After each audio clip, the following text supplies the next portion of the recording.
بسم اللہ الرحمن الرحیم۔ آج لوگ خانہ کعبہ کا طواف کر رہے ہیں۔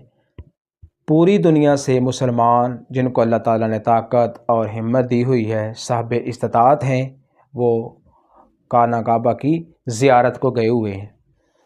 خانہ کعبہ کی زیارت، حج کی فضیلت بہت زیادہ ہے، لیکن میں آج آپ کے سامنے مقام ابراہیم کی بات رکھتا ہوں کہ جہاں پر حاجی طواف کرنے کے بعد 2 رکعت نماز نفل ضرور پڑھتے ہیں۔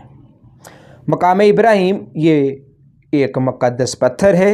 یہ وہی پتھر ہے کہ جب حضرت ابراہیم علیہ السلام خانہ کعبہ کی تعمیر فرما رہے تھے تو جب دیواریں سر سے اونچی ہو گئیں تو آپ نے اسی پتھر پر کھڑے ہو کر دیواروں کو مکمل کیا۔ یہ آپ کا معجزہ تھا کہ یہ پتھر موم کی طرح نرم ہو گیا اور آپ کے دونوں مقدس قدموں کا اس پتھر پر بہت گہرا نشان پڑ گیا۔ آپ کے قدموں کے مبارک نشان کی بدولت اس مبارک پتھر کی فضیلت و عظمت میں اس طرح 4 چاند لگ گئے کہ اللہ تعالیٰ نے قرآن مجید میں 2 جگہ اس کی عظمت کا خطبہ ارشاد فرمایا۔ ایک جگہ تو ارشاد فرمایا سورۃ آل عمران آیت نمبر 97، فیہ آیاتم بیناتم مقام ابراہیم، یعنی کعبہ مکرمہ میں خدا کی بہت سی روشن اور کھلی نشانیاں ہیں، اور ان میں سے ایک نشانی مقام ابراہیم ہے۔ دیکھیں، اسلام ہمیں بتاتا ہے کہ جس نے بھی میلی نگاہ سے خانہ کعبہ کی طرف دیکھا یا اس کو گرانے کی کوشش کی، وہ تباہ و برباد ہو گیا۔ ہاتھی والوں کا ذکر آپ نے سنا ہوا ہے کہ جب وہ ہاتھی ساتھ لے کر خانہ کعبہ کو گرانے کے لیے آئے تھے تو اللہ تعالیٰ نے ان کو کیسے تباہ و برباد کیا۔ زمانہ جاہلیت میں بھی لوگ خانہ کعبہ کی ہمیشہ عزت و تکریم کرتے رہے ہیں۔ جس پتھر پر کھڑے ہو کر حضرت ابراہیم علیہ السلام نے تعمیر کعبہ فرمائی، اسے رب العزت نے یہ عظمت عطا فرمائی کہ اسے نماز کی جگہ بنانے کا حکم دے دیا۔ دوسری آیت میں اللہ تعالیٰ ارشاد فرماتا ہے سورۃ البقرہ آیت نمبر 125، وَاتَّخِذُوا مِن مَّقَامِ ابراہیم مُصَلًّى، اور اے مسلمانوں تم ابراہیم کے کھڑے ہونے کی جگہ کو نماز کا مقام بناؤ۔ اس پتھر کی فضیلت قرآن و حدیث میں بہت زیادہ ہے۔ کسی کے ذہن میں یہ خیال آ سکتا ہے کہ حضرت ابراہیم علیہ السلام کے قدم مبارک تو کئی پتھروں پر لگے ہوں گے، اس پتھر کی قرآن و حدیث میں کیوں اتنی فضیلت ہے؟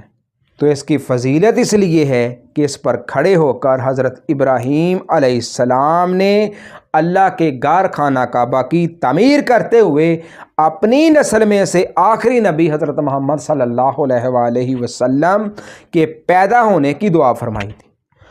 قرآن پاک کی سورۃ البقرہ کی آیت نمبر 125 تا 129 کا ترجمہ تفسیر پڑھیں، جن میں حضرت ابراہیم علیہ السلام نے اپنے بیٹے حضرت اسماعیل علیہ السلام کے ساتھ مل کر خانہ کعبہ کی تعمیر کرتے ہوئے دعا فرمائی تھی۔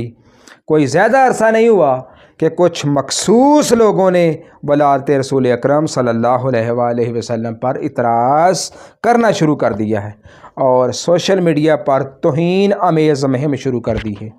اللہ کریم تو اس پتھر کو نہیں بھولنے دیتا جس کی نسبت رسول اللہ صلی اللہ علیہ وسلم کے ساتھ ہو۔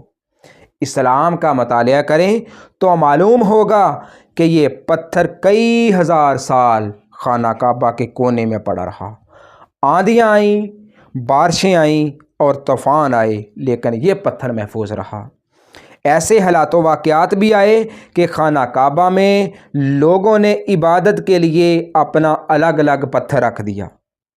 کئی دفعہ خانہ کعبہ کو شرک سے پاک کیا گیا، شرک والے پتھر توڑے بھی گئے اور باہر پھینکے بھی گئے، مگر مقام ابراہیم وہ عظیم پتھر ہے جن کو اللہ کریم نے ہمیشہ محفوظ رکھا۔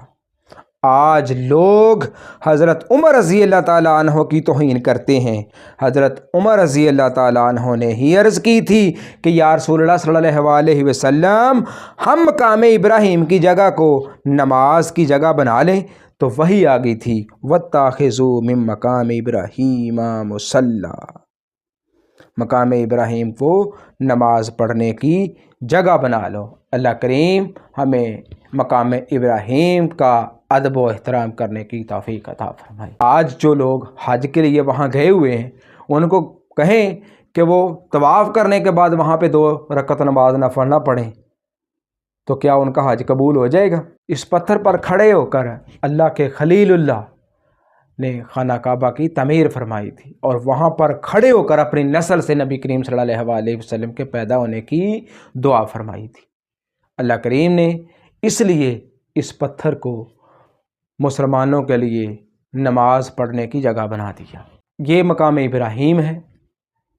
کیا نماز پڑھتے ہوئے وہاں پہ ہمارے ذہن میں نبی کا خیال نہیں آئے گا کہ یہاں ہم نماز پڑھ رہے ہیں، کیوں پڑھ رہے ہیں؟ تو کیا نبی کا خیال آنے سے نماز ٹوٹ جائے گی؟ اللہ کریم ہمیں سمجھنے کی توفیق عطا فرمائے اور ہمارے علم و حلم میں اضافہ فرمائے، اور اللہ کریم ہمیں یہ توفیق عطا فرمائے کہ ہم ہمیشہ حق اور سچ بات بیان کریں۔ آمین ثم آمین۔